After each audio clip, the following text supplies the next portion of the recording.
Welcome to Data Preparation. In this video, I will show you how to add a data connection, based on which you can create datasets for your analysis. On the sidebar, click Data Connections. All available connections are listed here. Let's add a new connection by clicking this button. Click the type of data connection that you want to create. Let's use Microsoft SQL Server. In the Add Data Connection dialog, we need to specify the connection details. First, select the authentication mode. I will use the username and password option.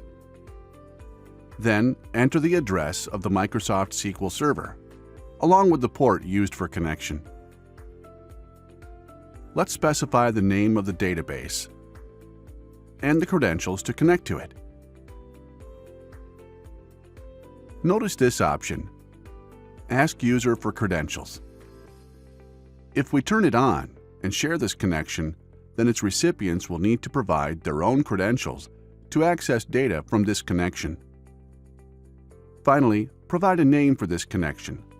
I will leave the default one. By default, metadata is cached for each new connection.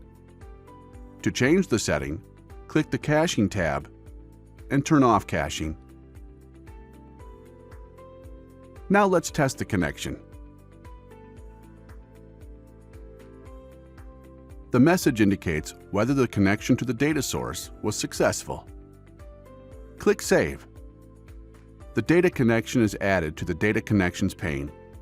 You can click the tile to start creating a dataset based on it, or you can share it with other dataset modelers. Thank you for watching, and see you in the next video.